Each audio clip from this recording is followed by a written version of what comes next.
Welcome back, everyone, to Issues of Faith. We are talking about finding purpose in your life, and that is a true path to happiness. We have with us the author of 8 Paths of Purpose.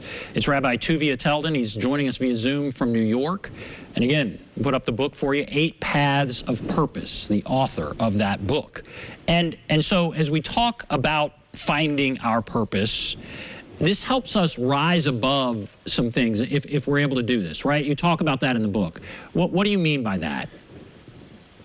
Well, I think that so many people fall into a victim mode as a result of events that happen to them, whether it be in their family, with their spouses, their children, their parents, their bosses, their employees, and they feel victimized. So many people feel victimized by the pandemic, even though they might not necessarily have been affected personally by the pandemic, but I have to stay in my house, or I have to go into quarantine, or we are constantly feeling almost justified being a victim because circumstances are pushing us in that direction.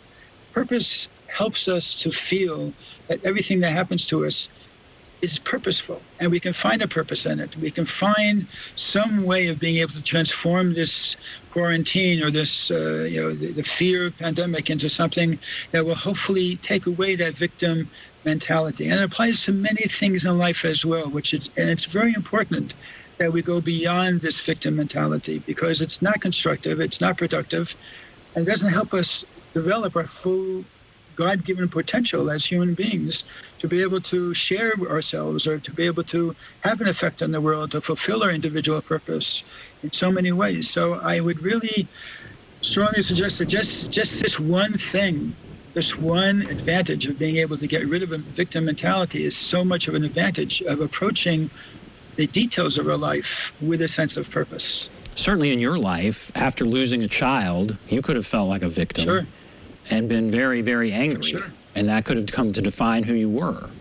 And you have other examples in your book. Go through a couple of other examples, real-world examples. So I like the example of a teacher. I'm not sure which town she was in, but she was a teacher, 55 years old. She had 30 years behind her. She had been looking forward to retirement for many, many years, had many dreams of travel and doing other things as well, which she was very excited about. And as she got closer to retirement, she started to realize that, you know what, I have such a sense of purpose, a sense of fulfillment going into the classroom every day, knowing that I'm affecting these lives, knowing that I'm changing the future, knowing that I'm really doing something meaningful. Sure, I could go out and I could travel, I could do other things, but that's just for me. That's just gonna make me feel good. And I don't know that it's going to compare it all to the sense of purpose I have being a teacher. So as a result, she changed her retirement party and made a rehirement party. And she stayed on teaching for another 10 years. And that was for her very meaningful and very purposeful. And you have people who, let's say, I had a situation, somebody in a nursing home who was feeling almost suicidal. Somebody who was outside the nursing home was feeling almost suicidal. And I suggested to her, why don't you just go to visit somebody in a nursing home once a week, twice a week? And that little act of visiting gave her such a feeling of purpose. She felt now that her life had purpose. And this is a person who had great accomplishments, and a person who had much on their resume, so to say, but in their age group, they felt a real sense of emptiness, to the point that they really were almost ready to take their life. So we see how this sense of purpose is really so much part of our core being that it could, if not fulfilled, it could drive a person to do something extreme. And I think if we examine in ourselves where we feel that sense of purpose, where we feel aligned, whether it be with God, or we feel aligned with our inner purpose, or with doing something that we know is just vibrates within us, in the sense that it gives us that feeling that, hey, this is really something I'm uniquely equipped to be able to do. That's a real life story. And that's a story that should reverberate with us as far as knowing how we can fulfill our purpose as well. I love that. And it's really a message of, it's kind of redefining again, happiness, as I said at the top of the show, and we're kind of constantly told over and over, if you buy this, you get this, you retire, you do this, you're going to be happy. But you're saying, no, it's really having a sense of purpose. It's going into a nursing home and talking to one person and knowing that one person needs you. And that then lifts your spirits more than any of this other stuff. That teacher who wanted to retire and go and travel and do all the things you do, and she realized that's not going to fulfill her.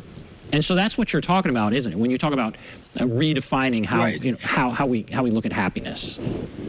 Exactly. And I think that a lot of us, if we would stop and listen to that whisper from within, that whisper of purpose that says, this is really what I want to do. I had in a situation, somebody grew up and the parents were pressuring them their whole high school and college career to become a certain profession. And they did it, but they didn't really do it because they wanted to do it. They realized 3 years into the profession, this is not me. I have to really do what is me, fulfill my purpose, fulfill my unique situation in life. I can't live somebody else's life. As you mentioned earlier on, I have to do something that's unique to me and that speaks my language. And that's really that whisper from within that says, I do have a purpose. And all of us can find that uniqueness about us that makes us different than anybody else and gives us the ability to perhaps be able to teach a child, or perhaps be able to go into some vocational school once a week and show somebody how to do something that we know how to do.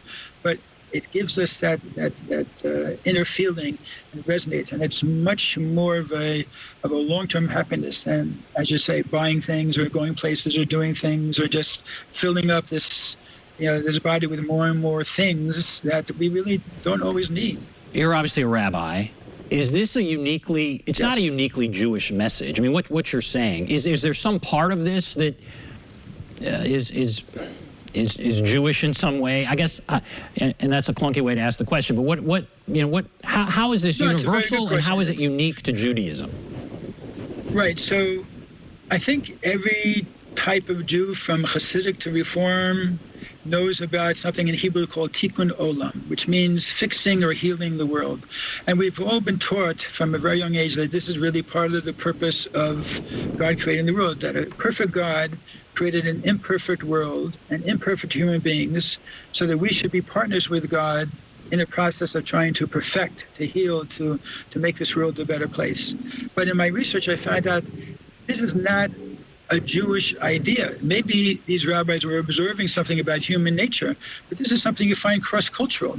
You have a whole system in Japan which is based on this. You have people all over the world who also feel this deep sense of wanting to make the world a better place, of giving their children a better world, of doing something that's going to leave my mark on the world to make it a better place than when I found it. So I think that it's a universal concept, and I think really, I call it in the book, the DNA of purpose. It's really part of our human DNA that we have that urge, that sense of fulfillment that's so unique only to human beings. No other part of the universe, the smartest dolphin or the most advanced primate doesn't really think about making the world better for their children. It's just not on their mindset.